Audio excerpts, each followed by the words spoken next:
Qué placer volver a encontrarnos aquí en la pantalla de la televisión pública, siempre con la mejor información, dispuestos a tener un gran día y con el dato positivo es que creemos que podemos arrancar de buena manera. 1.778.965 recuperados en la Argentina.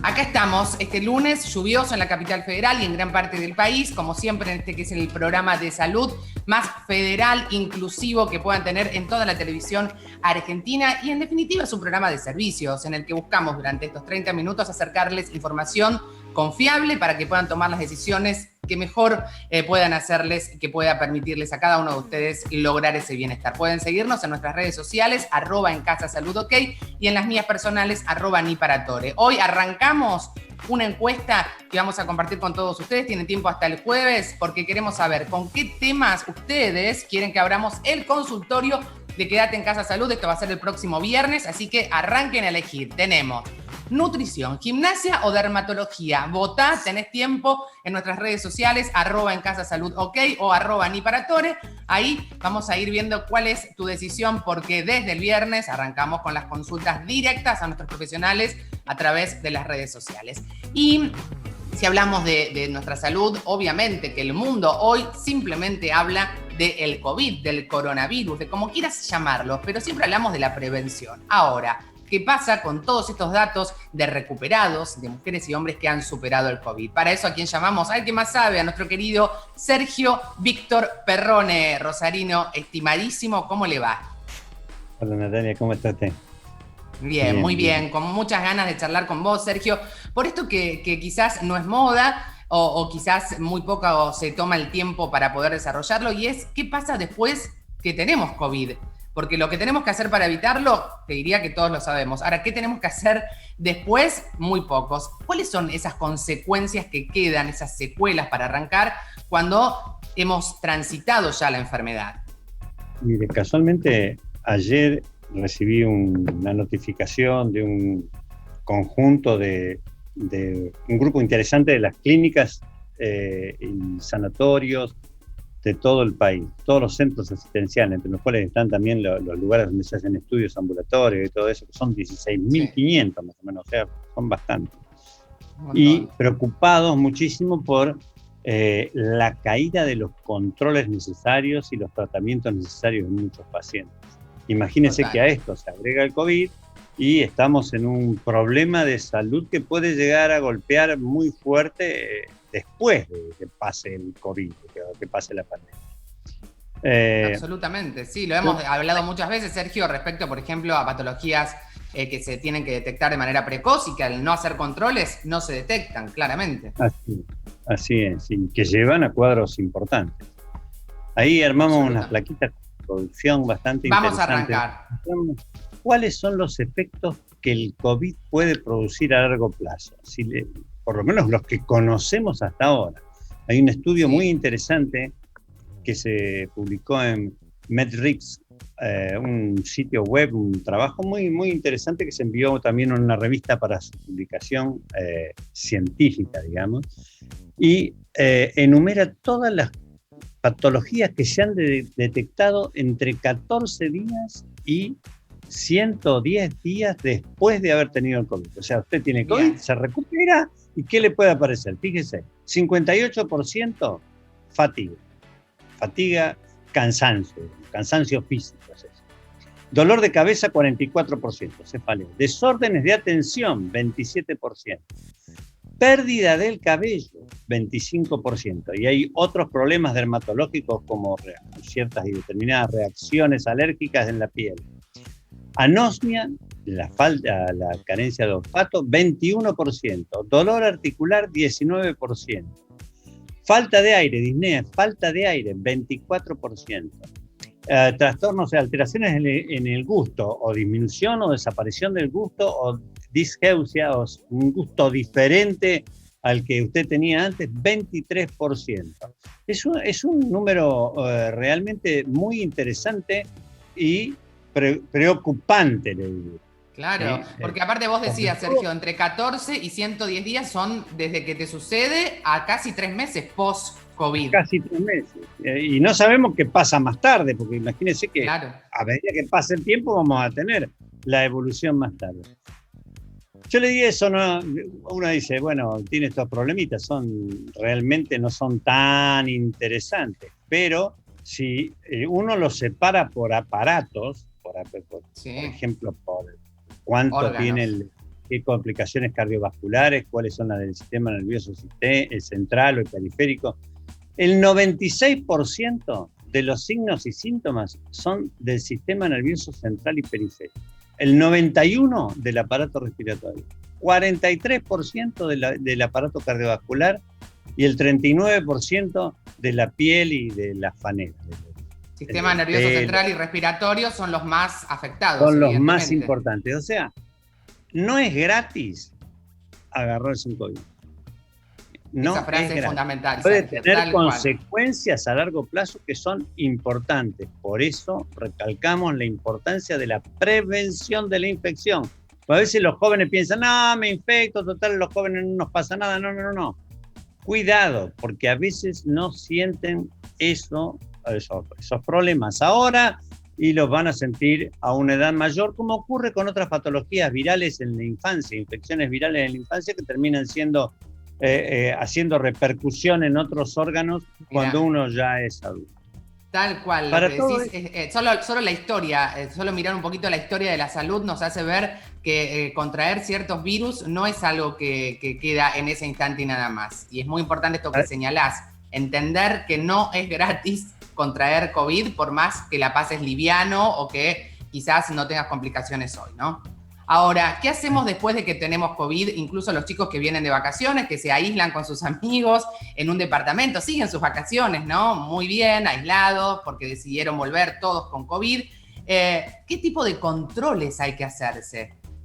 Mire, los controles son fundamentales. O sea, si uno ha tenido COVID, no tiene que decir, bueno, ya me pasó el COVID, no voy al médico, ya está, ya lo tuve, ahora estoy inmunizado. Es un problema, porque hay algunos que no quedan ni siquiera inmunizados.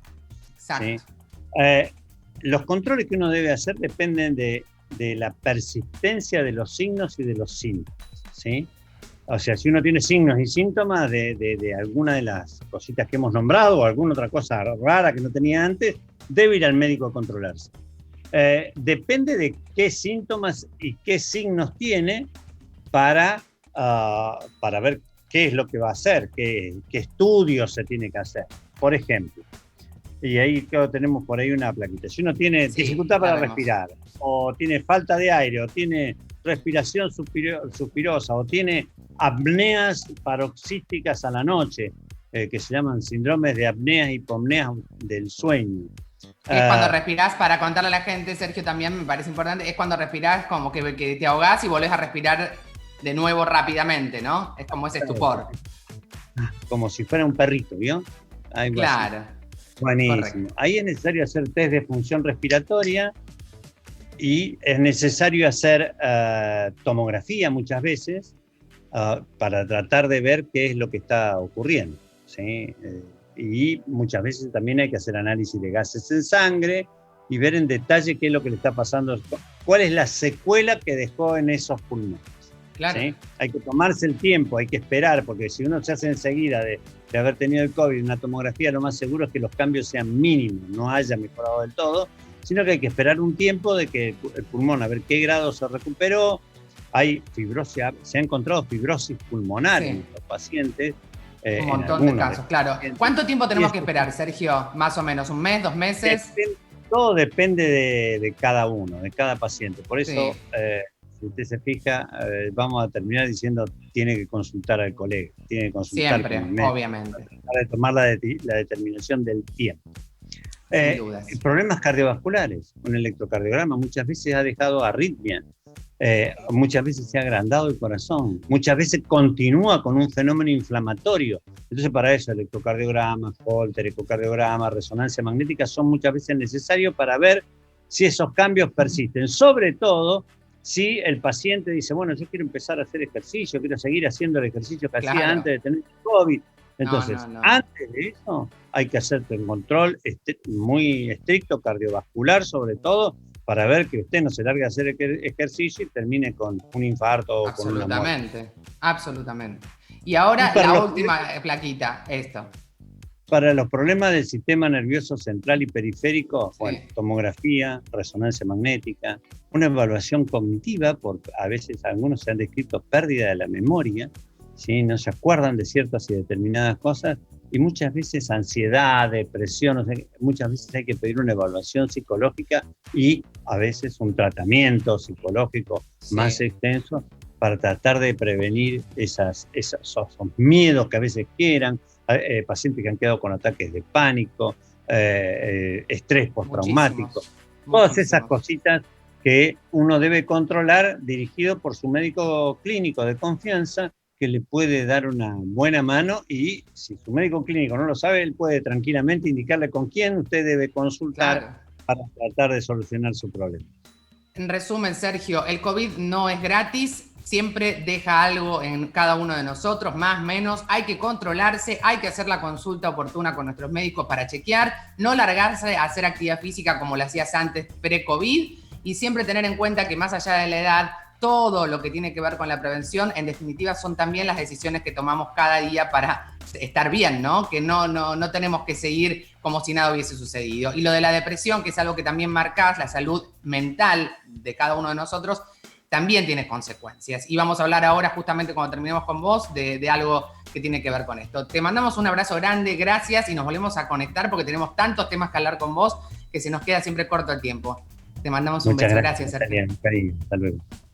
Y hablábamos con Sergio Perrone, este gran profesional de la salud, justamente de lo que sucede a veces cuando tenemos COVID, que nos afecta sobre nuestra salud mental, emocional, quedamos quizás más sensibles o angustiados, o bueno, podemos empezar a transitar una franca depresión, y para eso hay, por suerte, profesionales que pueden acompañarnos con tratamientos, con contención. Este fin de semana hemos tenido una noticia realmente impactante sobre el jugador de fútbol Santiago Morro García, y nosotros queremos tocar este tema en honor a Santiago y también para hablar de un tema que hasta el momento siempre ha sido tabú y que es hora de que deje de ser tabú. La depresión es una enfermedad silenciosa que mata a millones de personas en el mundo, y la Argentina, por supuesto, tampoco es una excepción. Así que estamos en contacto con nuestro querido Juan Ballesteros, que se especializa justamente en temas de deportes, y él conoce este mundo mejor que nadie, no solo es una cuestión del fútbol.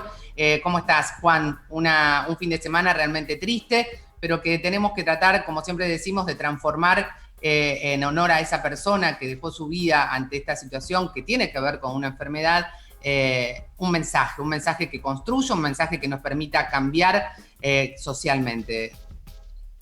Hola Nati, un beso muy grande para vos, para todos los que nos siguen cada mañana en la televisión pública, y lo decías, ¿no? El fallecimiento del Morro García. Estamos hablando de un jugador de mucho nombre en el fútbol argentino, figura de Godoy Cruz, máximo goleador histórico. Ahí estamos con imágenes de su sonrisa, ¿no? Un jugador que le decían Morro justamente por cómo lo ves, grandote, potente, adentro del área. Morrudo, diría mi abuela, claro, morrudo. Exactamente, como decía tu abuela, adentro del área era una topadora, y sin embargo, claro, desde hace algunos años sufría distintos inconvenientes, que seguramente en un ratito lo vas a profundizar con los especialistas, pero el último año, como para tantos, fue muy difícil para el Morro, que había sido separado del plantel de Godoy Cruz, según su presidente Juan Mansur, por tener una condición física no aceptable. Le habían puesto a disposición una nutricionista, pero los problemas del Morro venían por otro lado también, ¿no? Su aspecto físico y su dejadez en ese lado de su cuerpo tenía que ver con lo que le ocurría en su cabeza. Hacía un año que no podía ver a su hija porque toda su familia estaba en Uruguay y él aquí en Argentina, en Mendoza.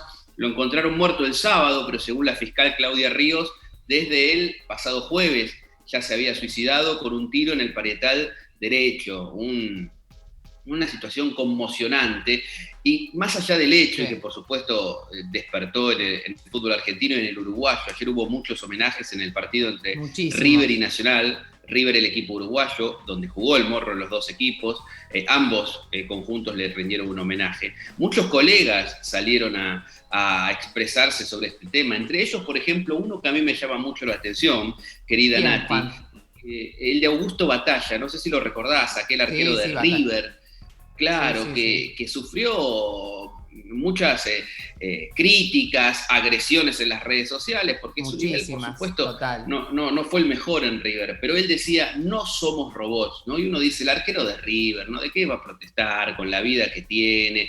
Gana buen dinero, seguramente tiene oportunidades en la vida. Sí, la idealización también muchas veces, Juan, ¿no? Y esa carga que se le pone a un individuo que quizás cualquiera de nosotros, porque como decíamos, es un ser humano, cuesta muchísimo poder transitar con ese peso. Está Nati Maigua, nuestra psicóloga, asesora, columnista, que siempre nos ayuda a orientarnos. La sumamos a la charla. Nati, bienvenida. ¿Cómo te va?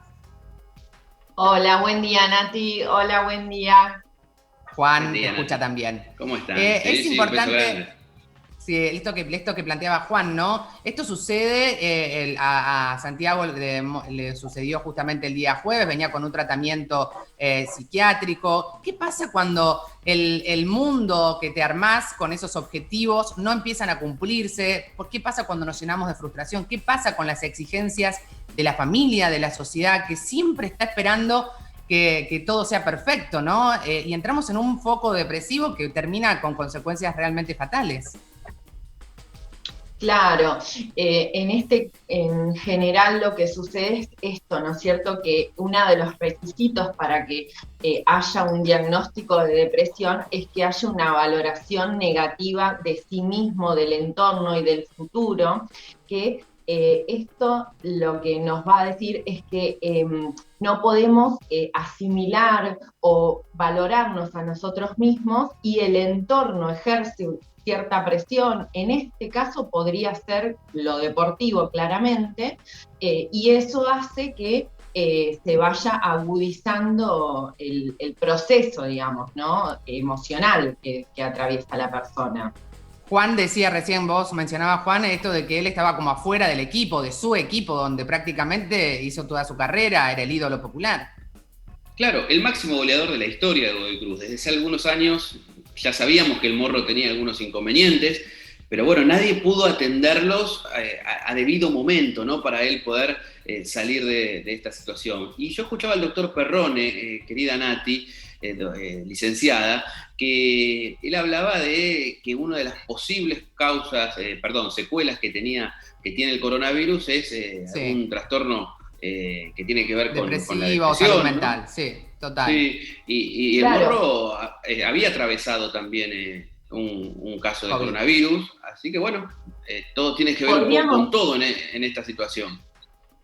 Podríamos pensar cómo podemos advertir cuáles son los principales puntos, ¿no? Que hacen un diagnóstico de depresión. Bueno, en primera instancia tendríamos el estado de ánimo. ¿Qué pasa con el estado de ánimo? Bueno, es un estado de ánimo que se caracteriza por mucha tristeza casi diariamente, irritabilidad, también enojo puede aparecer, y una disminución de la capacidad para el sentir placer, ¿no es cierto? Es la combinación de ambas cuestiones, ¿no? Cada vez la vara puede ser más alta y el placer cada vez sentirse menos, ¿no? También hay características en torno al peso, ¿sí? El peso corporal, hay o importante disminución o importante aumento, ¿no es cierto? Es extremo, digamos, te vas al extremo, o adelgazás mucho o engordás mucho para llevarlo a un plano más exacto, doméstico. Sí, alteraciones, por ahí no que sean tan altas, pero sí que hay una alteración, digamos, ¿no? Lo mismo pasa en el sueño, insomnio o hipersomnia, ¿no? O duermen mucho o duermen muy poco porque no pueden conciliar el sueño. Imaginemos, ¿no? Todo esto en un deportista, ¿no? Que necesita... que no hablo de este caso en particular, sino que no, está claro, Nati. Lo que me parece importante es de todas estas cuestiones para su desempeño, y la depresión viene a romper con todos estos requisitos. Sin dudas. Ahora, me parece importante no dejar de mencionar esto, porque siempre podríamos hablar y vamos a seguir haciendo mucho tiempo, de lo que existe en el mundo del deporte, porque ya sea la disciplina que sea, en el fútbol mucho más, existen realmente muchas frustraciones. De una cantidad enorme de chicos, son muy pocos los que acceden a la gloria o a la visibilidad, a esa posibilidad. Ahora, ¿qué pasa con la frustración? Que vos, Juan, sabés muy bien que existe en abundancia y que realmente es una enorme deuda que tenemos. Me gustaría simplemente dejar este mensaje final para ir cerrando. Te voy a trasladar una frase de Manu Ginóbili para esta circunstancia. En el deporte son muchas más las veces, lo dijo uno que ganó 4 veces la NBA y 2 medallas olímpicas, es decir, un enorme ganador. Dice, en el deporte a lo largo de la carrera, incluso la mía, decía Ginóbili, he perdido muchas más veces de las que gané. Así que la frustración se impone, ¿no? Muchas veces. Total. Nati. Sí, claro. Y yo lo que pensaría es alguna herramienta para la frustración, que en gran parte es la contención social, la contención familiar, ¿no? Estemos atentos cuando acompañamos a nuestros hijos, a nuestros conocidos, familiares, a lo deportivo, que sea desde un lugar de contención, de afecto. Muy bien, gracias Juan, Natalia, es un tema que vamos a seguir tratando. No tenemos que dejar nunca de hablar, de ver y de poner luz donde existe realmente un problema que tiene nombre, que tiene apellido y que tenemos que de una vez por todas, la sociedad, afrontarlo y por supuesto lograr que se disminuyan todas las consecuencias fatales que tienen nuestros jóvenes mujeres y varones, ¿no? A lo largo y a lo ancho del país. Un abrazo para los dos. Gracias por este tiempo. Igualmente. Chao, Nati. Hacemos una breve pausa, enseguida volvemos porque vamos a hablar de algo que también tiene que ver con situaciones que nos pasan. ¿Cómo contener la ansiedad por comer dulces? Se puede y ahora lo vamos a ver con Vivi Langer.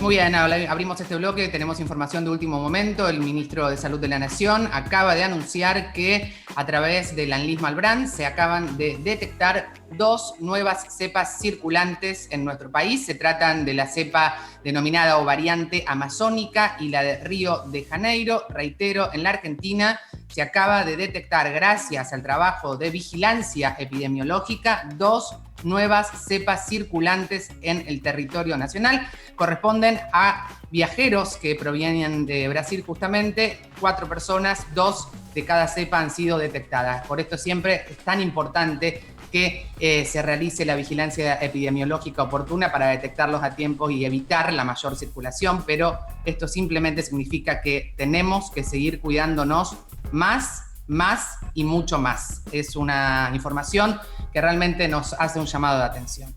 Vamos a hablar de lo que les prometí antes del corte con Vivi Langer, que ya está en contacto con nosotros. Vivi, ¿cómo te va? Bien, ¿cómo están? Buen día. Bien, mientras nos seguimos cuidando, porque tenemos que tratar de seguir estando en casa y teniendo todos los recaudos posibles con esta noticia de último momento que pone a la Argentina en una situación un poco más compleja seguramente, vamos a hablar de algo que tiene que ver con comer cosas dulces. Vivi, ¿qué nos pasa? Tiene que ver con la ansiedad, cómo lo manejamos. Viste que siempre decimos, no como porque me hace mal. Nos hace mal, está bien. ¿Qué pasa con lo dulce? Justamente, al contrario de lo que tal vez muchos esperan escuchar de mí, yo justamente digo que legalicemos esto. Muchas personas tienen estas ganas, son golosos, es decir, soy golosa, me gusta, legaliza eso y permitítelo. Porque fíjate que nosotros, el ser humano tiene el primer contacto con el sabor dulce, la leche materna, entonces además, por eso tenemos predilección un poco por lo dulce en general. Además, el dulce genera esa cuestión de placer. Hay neurotransmisores que se generan y entonces nos dan placer, bienestar. Entonces, en ese caso, permitítelo, legalizalo. Porque me encanta la palabra legalizalo. Asumamos que nos gusta lo dulce y tengamos en cuenta que esto que decías, no lo quiero dejar de destacar, tiene que ver con nuestra cuestión primitiva, casi te diría, ¿no? Totalmente, la lactancia materna, el primer contacto con el alimento que nosotros tenemos es la leche materna en su mayoría y lo que promovemos. Y eso es dulce, es un sabor dulce. Entonces, el primer contacto primitivo es dulce, entonces legalicémoslo. Nos gusta. Totalmente, lo legalizamos. Ahora, ¿cómo podemos controlar esa ansiedad cuando ya se va a un límite que deja de ser sano, no? Primero lo que tenemos que pensar es, muy bien, tengo ganas de comer algo dulce, me muero por algo dulce. Pensemos cuál fue la última comida. Nuestra última comida fue hace mucho, pasaron más de 3 horas, 4 horas que comimos algo, entonces ahí no es por algo dulce, es hambre. Esa comida tuvo todos los nutrientes, tuvo proteínas, tuvo hidratos, tuvo fibra, o sea, fue una comida completa, porque, viste, a veces confunde, muero por lo dulce, soy adicta a lo dulce. No, lo que tenés ahí es hambre. Entonces, primero eso, si pasó tiempo, ¿cuánto tiempo? Por otro lado, digo, si ya sos golosa o goloso, tenés el entorno que te ayude a controlar las porciones. Y una de las cosas es esto. Si vos ya sabés que después de comer, elegí el momento que más placer te brinda, porque asociémoslo con placer. Esto no es una adicción, es un placer. A mí me gusta lo dulce. Entonces, si yo ya sé que esto me gusta, entonces tenés en el entorno saludable tuyo porciones chiquititas. Por ejemplo, ¿viste las golosinas que vienen chiquititas, que no tienen más de 100 calorías? Un chocolatito chiquito, por ejemplo, sería una opción. Exacto, no te compres el chocolate grande porque es muy factible que te lo comas todo. Entonces, si vos está estudiado ya, que si tenés un paquetito chiquitito, el hecho de tener que abrir otro más y te va a frenar, vas a comer uno solo. Entonces, porciones chiquititas, golosinas chiquititas. Si vas a comer unas galletitas, no tengas el paquete entero. Fíjate que en la información nutricional cuál es el tamaño de la porción. Separate el tamaño de la porción. Vivi, es eso, tener porcionado, saber comer lo justo y necesario, darnos ese placer y finalmente este mensaje con el que me quedo, que vos nos traes, no prohibirnos, ser libres, no tener juicio de valor sobre nosotros mismos y si nos gusta lo dulce, aceptarlo y tratar de justamente tener todo listo a sabiendas de que tenemos esa tendencia por lo dulce. Es así. Totalmente. Y aceptémoslo. Acordémonos de algo, la restricción genera más deseo. Me encanta. La restricción genera más deseo. Así que no te reprimas, vamos con lo dulce y vamos a seguir hablando de este tema con Vivi Langer. Nos dio una gran noticia, así que el chocolatito chiquito que te gusta, cómetelo, no pasa nada. Beso, Vivi, gracias. Te pueden seguir en las redes sociales, Viviana Langer, síganla en sus redes sociales. Nosotros nos volvemos a encontrar mañana, como siempre, aquí en Punto. Un saludo para la familia Sigman, que nos sigue aquí todos los días a través de la pantalla de la televisión pública. Y como siempre, lo individual suma, pero es lo colectivo lo que definitivamente transforma. Chao.